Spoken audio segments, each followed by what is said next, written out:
The castle. In the module, we read Hallister constructed this castle to serve as a temporary residence for guests, then abandoned it when he decided he didn't really want the company. Maddgoth's claim to the castle has so far gone unchallenged by Hallister, and it's not clear whether the two wizards have ever crossed paths. Characters who approach the castle can examine it for points of entry. The main entrance is a door at the base of the south tower, Area 17. The castle also features an open courtyard, Area 23. Okay, so let's go take a look at that. Area 23, these are the four levels of the castle.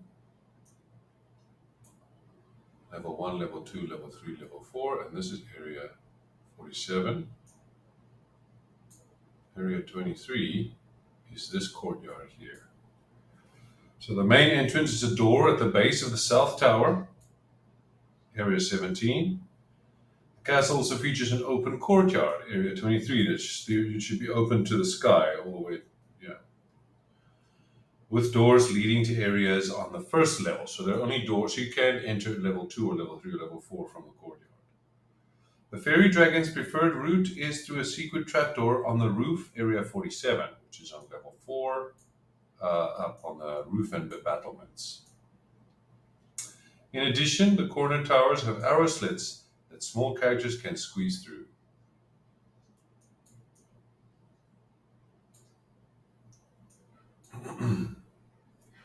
And the central structure has windows fitted with crystal balls as strong as steel that are spaced 6 inches apart.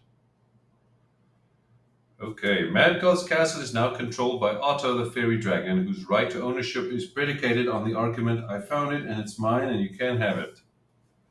The castle is a beautiful structure. Its walls, floors, and 20-foot high ceilings of smooth gray stone can't be damaged or magically altered except with wish spells. The interior walls have colored glass blocks embedded in them. The blocks are not lit when the characters first arrive, but pulling a lever in area 37 causes each block to shed colorful light as bright as that created by a continual flame spell.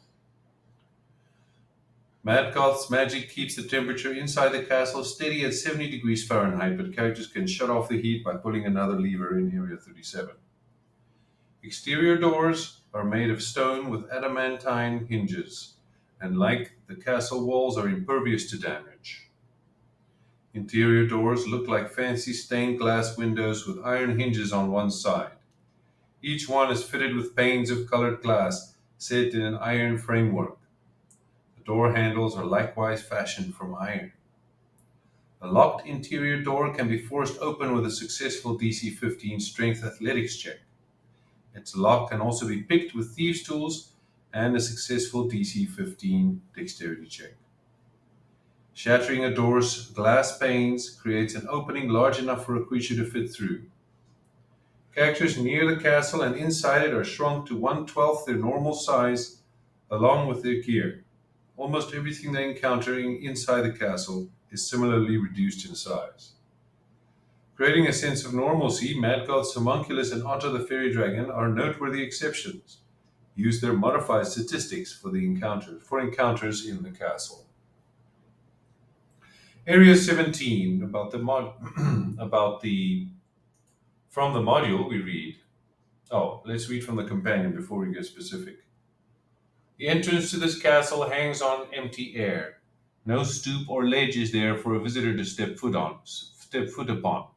Nay, the fool that rushes out through this door will surely fall to his doom. What you can't help but wonder happens to the fool that rushes in.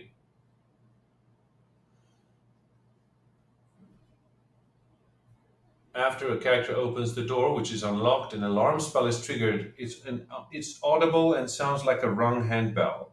It lasts for 10 seconds and alerts both Otto and the homunculus that visitors are here. Read the following once the spell is triggered. You turn the knob, finding it unlocked. It opens upon a darkened hall made of. An alarm rings. A shrill bell rings throughout the halls. An alarm set off by your intrusion. Yet as it fades, and you crane your ear, you hear nothing. No movement, no guards, nothing, and no one at all. Once the adventurers enter the castle, Hallister Blackcloak speaks telepathically to them, shedding some light on the history of this castle. The voice of the Mad Mage worms its way into your mind, paying no heed to whatever barriers you've tried to erect against his various intrusions since the last one. A while back I crafted this castle for guests, spared no expense either. Stained glass, adamantine hinges, the works. Then I found out guests were overrated. Whatever vagrants huddling there here now have my blessing. In the module on Area 17, we read Main Entrance. There isn't a stoop or other surface to stand on outside this castle entrance, but hanging on the front door is a crude wooden sign inscribed with the words Otto's Castle in Draconic. The exterior door is not locked, but opening it triggers a permanent alarm spell that rings throughout areas 18, 28, and 38. Oh, I like the 10-second version better. The room contains the following. Let's move them inside. Pedestals. 4 white marble pedestals stand near the west and east walls. Atop each pedestal is a corked flask made of opaque green glass. 4 living unseen servants, see Appendix A, are dusting the pedestals and flasks using dusters made of cockatrice feathers. Uncorking or breaking a green flask releases a cloud of invisible poison gas called essence of ether. The gas fills a 10-foot radius sphere and dissipates within seconds. Any creature in the cloud, when it forms, must succeed on a DC 15 Constitution saving throw or become poisoned for 8 hours. Creatures poisoned in this way fall unconscious, but they wake up if they take damage or if another creature uses an action to shake them awake. Living unseen servants. Attacking a servant, snatching its feather duster, or otherwise disturbing the contents of this room triggers combat. In their first turn after rolling initiative, the living unseen servants knock the green flasks off their pedestals, causing the containers to shatter on the floor and release their poison gas, which has no effect on the unseen servants. The servants have no weapons, but can arm themselves with weapons dropped by creatures rendered unconscious by the poison gas. The living unseen servants are bound to this room and can't leave of their own volition. Otto's Gain. Otto the Fairy Dragon spends most of its time stalking the castle hallways, Area 18, 28, and 38, and takes regular naps in Area 43A. While awake, the Fairy Dragon prefers to remain invisible and likes to play pranks on guests. Otto's favorite prank is to sneak up on a guest, engulf it in a cloud of euphoria gas, and sneak away while remaining invisible the whole time. Its second favorite prank is to cast Mage Hand and use the spectral appendage to tap guests on one shoulder. Anytime it performs such a prank, the fairy dragon has a 25% chance of betraying its location with a giggle or a snicker. The fairy dragon must then relocate itself on its next turn to keep from being caught. Casting a spell that requires concentration causes the fairy dragon to become invisible, after which it can move. Cast a spell that doesn't require concentration, such as color spray or hallucinatory terrain, and uses its bonus action to turn invisible again. Otto is careful about casting spells that require concentration, because it can't concentrate on the spell and stay invisible at the same time. It normally casts mirror image before casting a spell that requires concentration, trusting that its images will protect it while it maintains concentration on the spell. If Otto succeeds in incapacitating a guest, it tries to remove the guest's weapons and gear and then spends the next hour hiding these items throughout the castle. Otto reserves its polymorph spell for a truly dangerous adversary, turning that enemy into a frog before making a hasty escape.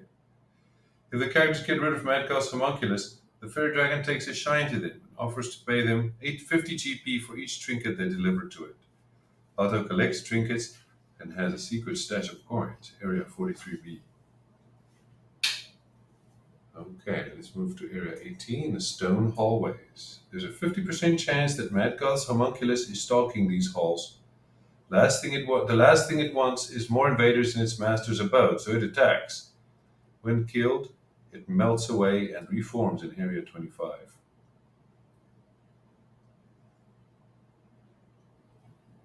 Okay, and then we have, let's see if the companion has anything. No?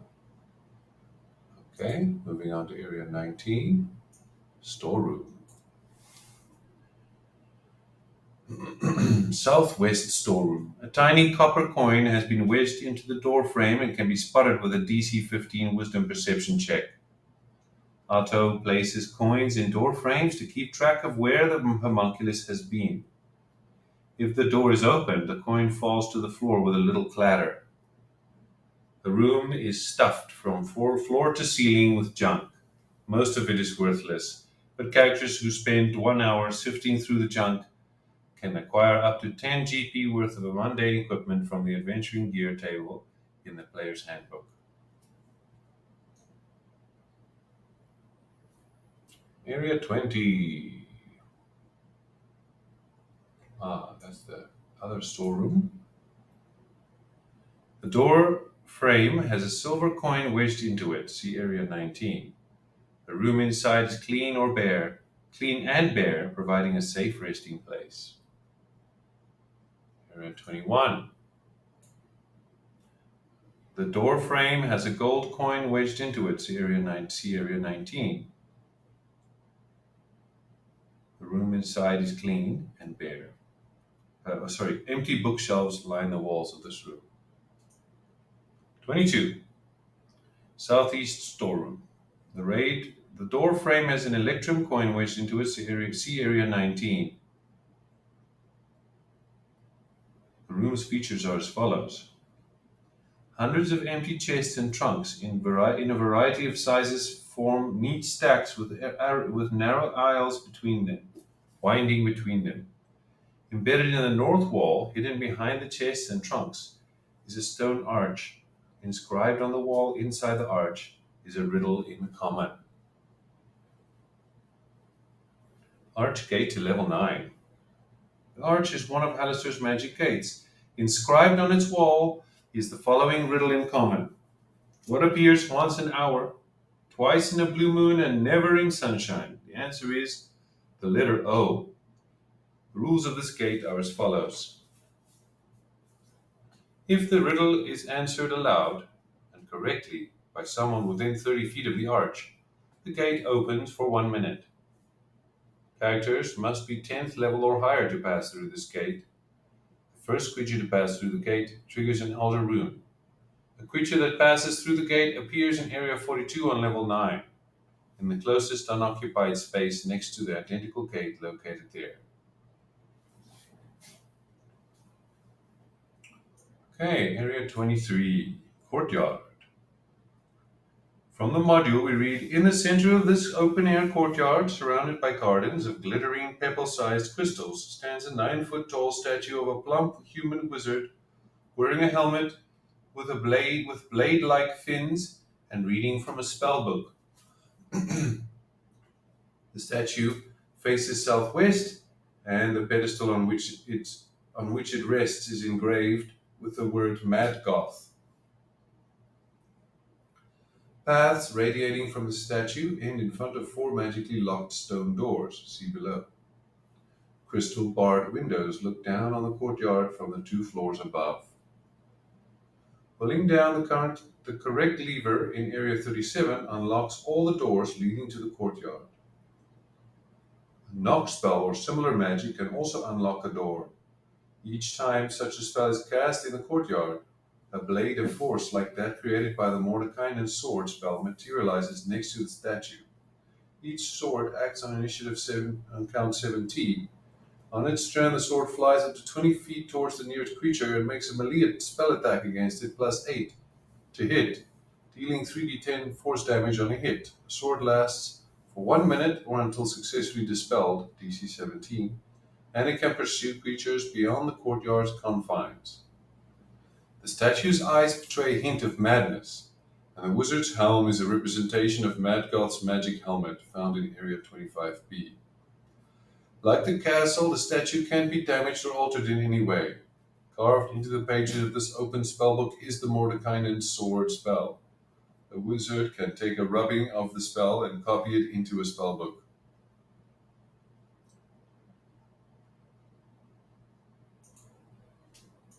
In the module on Area 23, we read, the courtyard yawns to the distant cavern ceiling above, furnished with gardens of glittering crystal. Commanding the center is a statue of a wizard wearing a helm with blade-like fins.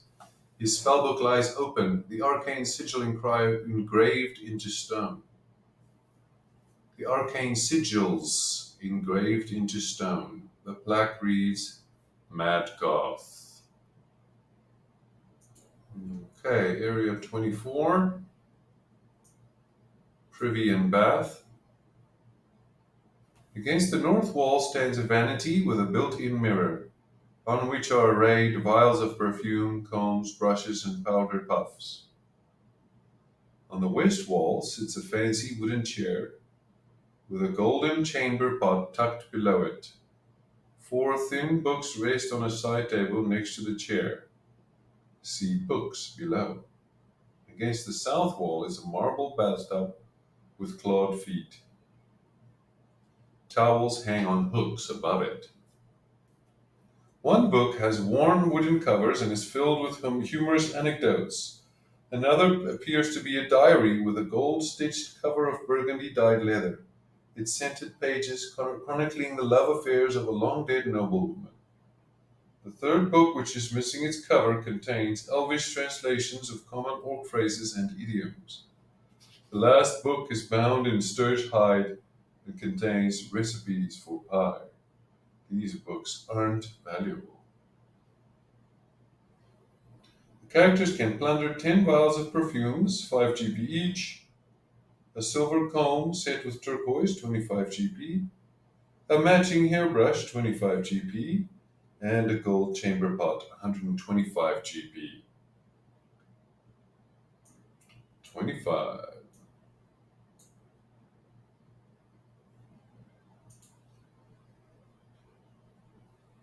Okay, let's read from the companion for Area 25. Let's read from the companion first. There's a lot in the companion, and then we can read from the module. Where is Area? Okay, Area 25A and 25B right here. Okay, in the companion we read, Maddgoth's study represents perhaps the greatest source of wealth for a wizard.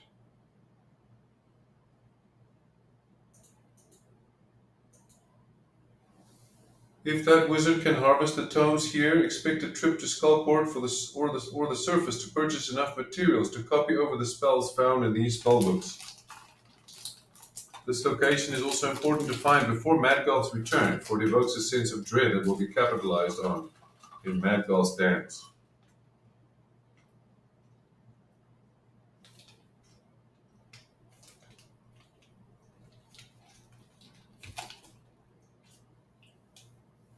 "25A. Homunculus Lair. It's as if a disgruntled cat was let loose upon this library. The floor is ankle deep with rubbish, smashed furniture, and shreds of paper. Said cat, a hulking, winged, hairless creature, stands there amongst the wreckage, giving you an impatient glare. Role-playing a character that can't speak can be challenging for your table, especially if you don't play in person. You'll need to rely on hand gestures, crude drawings, body language, and narration. The homunculus gives you a pensive stare, and the like. The homunculus is a ticking time bomb full of pent-up rage, rage that seeps into every interaction it has, every gesture, every glare. Okay, let's read what the module says up to Areas 25A. Frustrated by the absence of its master, Maddgoth's oversized homunculus has ravished these chambers. Once opulent and full of exotic hardwood cabinets packed with leather-bound tomes, this room now lies in shambles. Ankle-deep rubbish covers the floor, the remains of the room's former furnishings.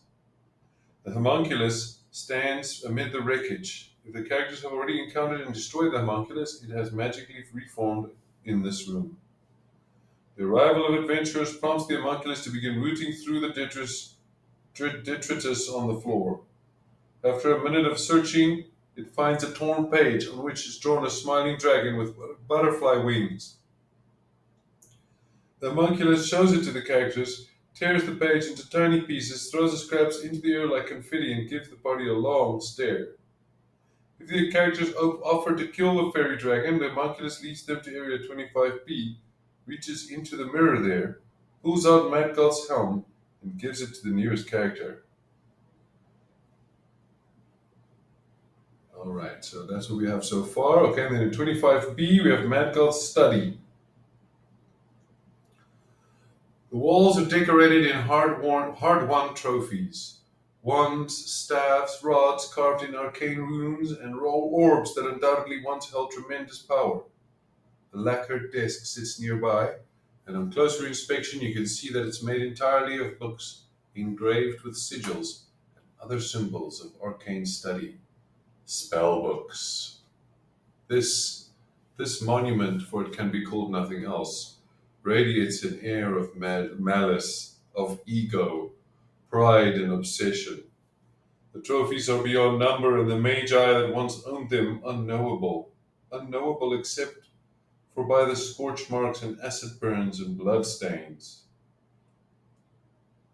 12 spellbooks can be salvaged from the desk and chair. Their contents have been randomly determined for your convenience. Many have a theme, such as conjuration or necromancy, while others have little rhyme or reason to its spells, suggesting that the wizard was either scatterbrained or encountered many spells it could copy. Several spells are found not in the player's handbook, but Xenothar's Guide to Everything. These spells have been marked with XGE. These spellbooks are a guide to amateur illusions written by a retired adventurer who mass copied it, selling it to gullible apprentices. A conjurer's tome owned by an up-and-coming wizard fond of traversing the planes. His ego and extraplanar travels got him on Alistair's bad side. Petty, the mad mage, put him on Maddgoth's radar. The diplomat's best friend. Written by a half-elf by the name of Theodrin, who belonged to Silverymoon's diplomatic corps. Fancying himself a rising star, he etched that title into his spellbook. Poor bastard had great ambition. Flintrinzer's A Deep Gnome Tome. Tragically, he was never an intended target of Maddgoths. They crossed paths in Skullport. The serial killer shrugged and decided not to look a gift horse in the mouth. How to Charm Folks and Influence Foes. An incomplete guide started by Felix Brittle. The first half of the spellbook actually includes tips on influencing others without magic, using body language and other tricks. Jalen's Spare Spellbook. As the title reads, this worn tome has traveled the world, passed from individual to individual. At one point, it was used to block a crossbow bolt, leaving a gaping hole through the first third of the book. By incredible serendipity, it eventually made its way back to Jalen, who wrote as much in the margins, just in time for Maddgoth to pay him a visit. The memoir of an apparent diviner owned by a court wizard that caught Maddgoth's attention. The serial killer wrote into his tome, he never saw me coming, the poor bastard. Standard issued Mage College notebook, whose first page reads, if found, please teleport to blah blah blah blah. Careful analysis of the following sigils and a successful DC 18 intelligence arcana check identifies the address as a Waterdavian college. A collection of scorched novices' notes which belonged to Maddgoth's earliest victims, an elven maiden named Salandre. Maddgoth lectured at her university long ago, and after months of careful planning and rehearsal, he finally made his inaugural kill. Pages of Anguish, the title of which was chosen by an edgy tiefling named Anguish. He truly earned that name in the end after hours with Maddgoth. The pages are water-stained, suggesting Maddgoth froze him in ice. A tome fashioned from flesh, authored by a necromancer by the name of Undal the Sideswept. He details his ambitions for lichdom and the names of his victims, many of whom were raised into undeath. A Visanta spell tome, one of the travelers that frequent the mythic misty land of Barovia, of the Ravenloft city. The tome is nicked and its cover is slashed, rendering the first third of the tome illegible. The Vistana fell prey to Maddgoth's cloud of dagger spell. Okay, now let's just quickly read the list of spells in each book. A Guide to Amateur Illusions has Detect Magic, Disguise Self, Illusory Script, and Magic Missile. Conjurer's Tome has Find Familiar, Fog Cloud, Mage Armor, Shield, Cloud of Daggers, Dust, Devil, Misty Step, Web, Cassie's Form, Cliff of Warding, Summon Listen Demons, Tidal Wave, Banishment, Conjure Minor Elementals, Dimension Door, Leomund's Secret Chest, Dominate Person, Infernal Calling, Planner Binding, Teleportation Circle, Arcane Gate, Draw Mages, Instant Summons, Scatter, Wall of Ice, The Diplomat's Best Friend. Comprehend languages, disguise self, grease, shield, gentle repose, invisibility, window step, a misty step, Nistal's magic aura. Flintrincer stone has catapult, color spray, featherfall, and ice knife. Gust of wind, knock, see invisibility, and shadow. How to charm folks and influence foes as charm person, expeditious retreat, thunderwave, unseen servant, crown of madness, old person, magic mouth, mirror image. Lots and lots of nice spells. The Tome of Flesh even has some 6th level spells. Create Undead, Circle of Death, Eye Bite, Guards, and Wards. Oof. What a delicious find for any wizard. You can read for yourself. Okay, let's see what the module says about 26B. 25B. The stained glass panes of this door have been shattered, creating holes through which characters can see into the room. Embedded in the plaster-covered walls are dozens of wands, staffs, rods, and orbs. Affixed to the east wall is a 5-foot-tall oval mirror with a stone frame, the top of which is carved in the likeness of a yawning homunculus. A desk and a chair formed out of lacquer-covered books stand near the north wall. An iron trunk measuring 2 feet on a side rests atop a dusty circular rug in the middle of the room. An iron key is inserted in the trunk's lid, which is open. Maddgoth emptied the trunk before leaving the castle. The wands, staffs, rods, and orbs embedded in the walls are trophies taken by Maddgoth from the wizards he has killed. They can be pried from the walls easily enough, and each is usable as an arcane focus. Maddgoth took the spellbooks from scores of dead wizards and used them to construct the desk and chair for himself. Any character who examines the furniture can quickly ascertain that the spellbooks belong to many different wizards. Some look much older than others. The coating of thick lacquer gives these furnishings a glass-like sheen and prevents the books from being opened. Characters who smash the desk and chair can salvage 12 intact spellbooks, 9 from the wreckage of the desk and 3 from the wreckage of the chair. The remaining books are too damaged to be salvaged or read. To determine a spellbook's contents, you can just look at the companion. Okay, Magic Mirror. A Detect Magic spell reveals an aura of transmutation magic around the mirror, which is stuck to the wall with sovereign glue and can't be pried loose without breaking it. An Identify spell or similar magic reveals that it's a magic storage device and that contact with an arcane focus activates it. The mirror's reflective surface turns to liquid for 1 minute when touched by either a construct or an object serving as an arcane focus.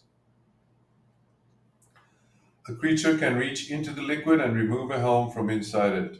The helm belongs to Maddgoth. Fastened from mithril, it has blade-like fins. If the mirror is smashed while the helm is inside it, the helm is lost forever. Maddgoth's helm is a very rare magic item to which any humanoid can attune. A creature attuned to the helm and wearing it has immunity to all damage while inside Maddgoth's castle, on its roof, or in its courtyard.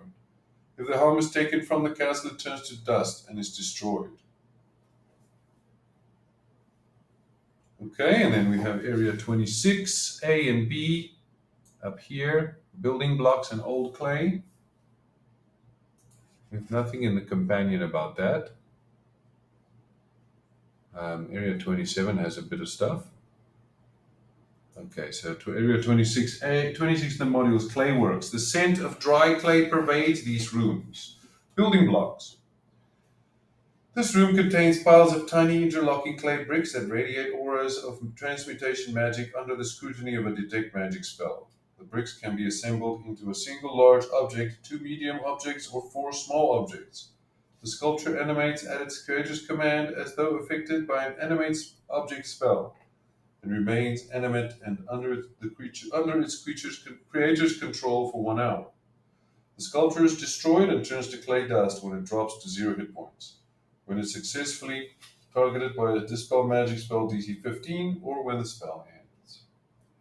26B.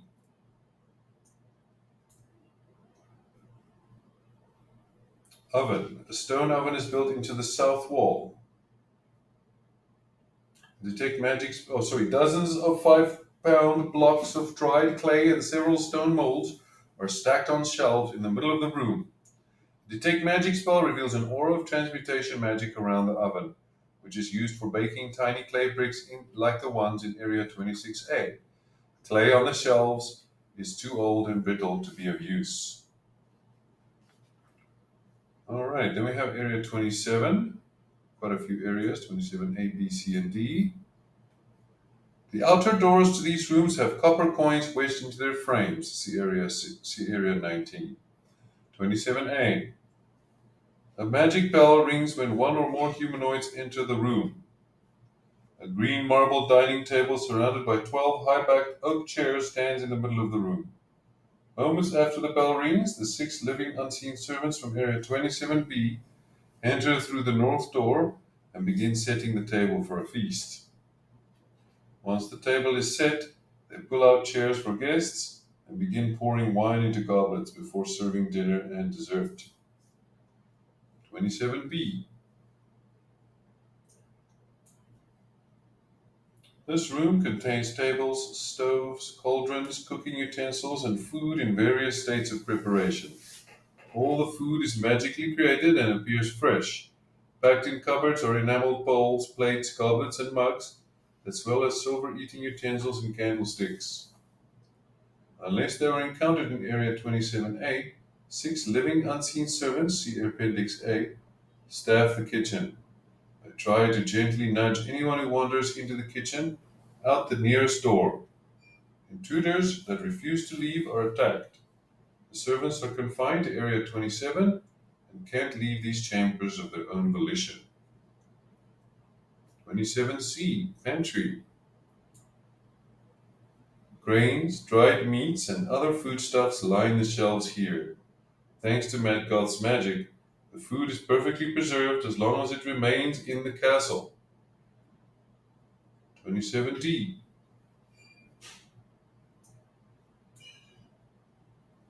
Potent potables. Jars, decanters, casks, and bottles containing all manner of liquids line the sagging wooden shelves. Beverages from the mundane to the exotic can be retrieved from the shelves, which are replenished thanks to numerous spells laid upon the room. These liquids quickly evaporate if removed from the castle. In the companion, we read the following. This area represents Act 2 of Maddgoth's dance. Maddgoth's dance before the meal. After retrieving the poison from Area 45, Maddgoth comes to the kitchen, where his living unseen servants prepare dinner, roast pork with lemon gremolata, paired with a wine brewed from K. Fisher blood, which is highly alcoholic and used in several dwarven spirits. A DC 14 intelligence history check reveals as much. Dwarves know this automatically. In Area 27B, Maddgoth poisons the wine in an unconventional method.